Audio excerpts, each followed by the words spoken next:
oliveira disse não, é melhor me manter omissa atrás da minha vida ungida, mas uma vida covarde ao mesmo tempo. Quantos servos há que somente labutam entre as suas quatro paredes? Quantos mestres mercenários, quantos profetas de prosperidade fácil, quantos apóstolos da conveniência, quantos homens públicos que não se importam em ver as ruas das suas cidades, não se importam em ver as ruas das suas cidades sujas, cheias de lixo, abandonadas, porque a nossa nação é uma nação que os políticos, quando trabalham, eles trabalham para fazer uma vez. Mas não existe manutenção. Você pode ver que eles plantam, eles fazem uma plantação tremenda de grama, mas aquela grama nunca mais será cortada. Jamais. Nunca mais, nem daqui a 4 anos, nem no tempo da eleição. Porque vai virar um matagal tremendo, porque nosso povo faz até, nosso povo realiza, mas não conhece essa palavra, manutenção. E todas as pessoas que derem manutenção a todos os seus projetos, essas pessoas vão prosperar. Mas essa é a falha número 1 do povo brasileiro, desde a sua liderança nacional, desde os seus líderes evangélicos, seus líderes católicos, seus líderes religiosos, todos eles fazem a primeira vez, mas depois nunca mais dão manutenção. Quantos homens públicos que não se importam em ver suas ruas, as ruas das suas cidades sujas, as gangues tomando conta dos guetos, as crianças correndo entre as valas e os enfermos sendo atendidos em cadeiras de plásticos, os velhinhos sendo mal atendidos, os bandidos recebendo salários, os trabalhadores sem labor. Quanto o tem não nos alcança. Vivem sob o silêncio da oliveira, socialmente estabilizada e egoísta nos melhores bairros da cidade. Este livro está à sua disposição, o perfil do presidente. Clica aí, baixa ele para você. Você pode ter aí no bio do Instagram e também aí no Facebook. Nós estamos colocando aí como você pode baixá-lo para que você coloque no seu telefone celular, para que você ponha no seu computador, no seu iPad. E o que é essa oliveira? Foi a primeira a ser chamada, Maico. O profeta falou aqui, disse a primeira a ser chamada. Reina sobre nós. Vem, reina. Ela disse não. Elas vivem sob o silêncio da oliveira socialmente estabilizada e egoísta nos melhores bairros da cidade. É lá que eles vivem. Enquanto os cretinos conformados com a gordura, com a sua gordura, dizendo não se metam em política, Deus não está nisso. Deus estava usando Jotã para conclamar as oliveiras gordas a labutarem entre as outras árvores em assuntos que para elas não lhe dizia respeito, mas que interessa a outros. A oliveira disse não. A oliveira disse não e Deus queria que a oliveira dissesse sim. Veja só que coisa tremenda, mas é assim que se justificam as oliveiras de hoje. Homens da unção não se metem em política. A gordura, veja só que coisa tremenda, a gordura não serve a não ser para as nossas sociedades religiosas, porque diante da política a sua unção se esvai. Porque eles se corrompem, eles mostram que tudo aquilo que eles estavam pregando, vivendo, que a oliveira pregava, de santidade, de pureza e muitas vezes de honestidade, ela comprova na aprovação da tentação da política, ela imediatamente é a primeira a cair, porque não está acostumada a lidar com estas coisas. Foi por isso que o sacerdote da história do bom samaritano passou de largo ao ver o homem assaltado e jogado quase morto. Ele era uma oliveira que disse não, aquele grande sacerdote, Maico. Também o levita.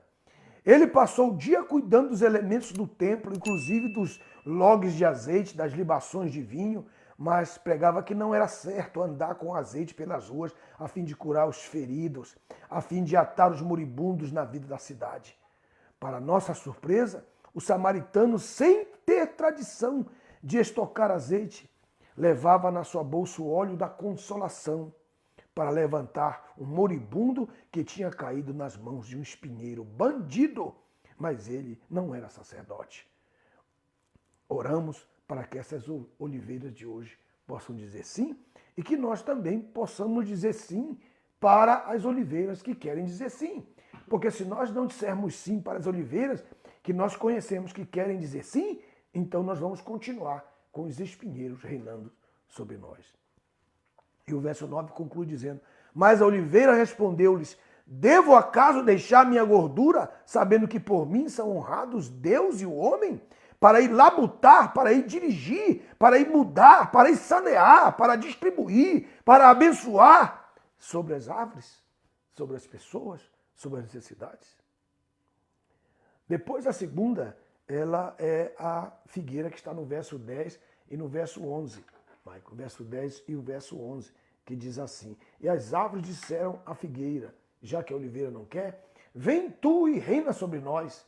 Mas a figueira lhes respondeu: devo acaso deixar a minha doçura e os meus bons frutos para ir labutar sobre as árvores?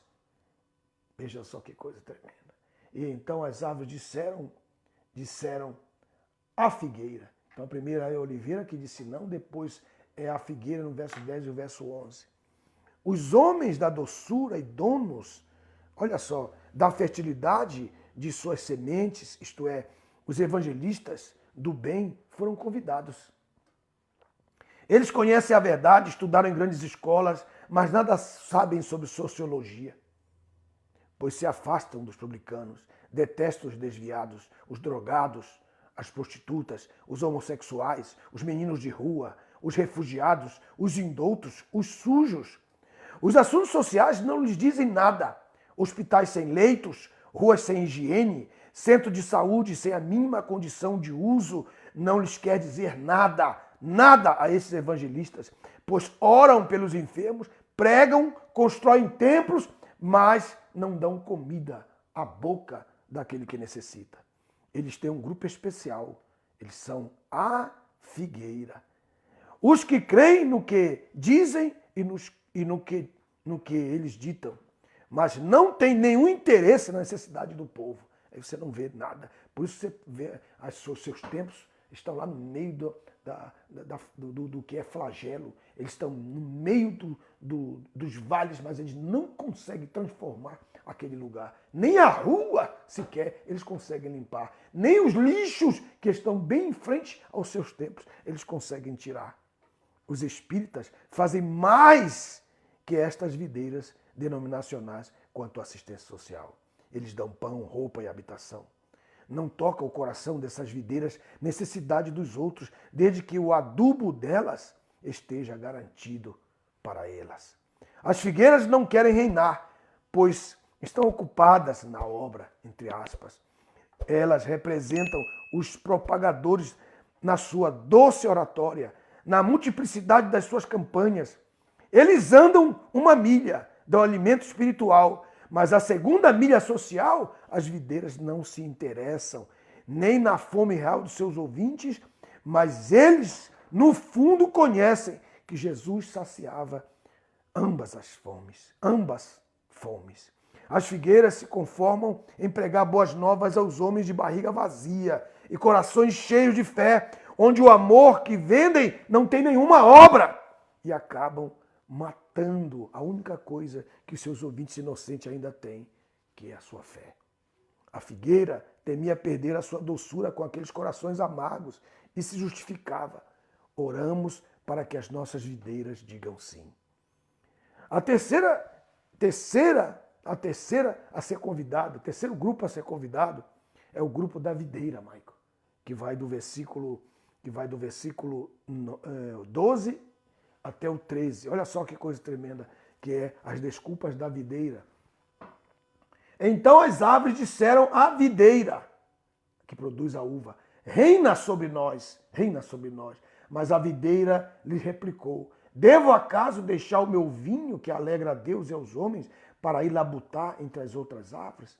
Olha, todos eles, tanto a primeira árvore, que é a oliveira, a segunda, que é a figueira, e a terceira agora, dando resposta. Mas a videira lhes replicou: devo acaso deixar o meu vinho, que alegra a Deus e aos homens? O verso 13.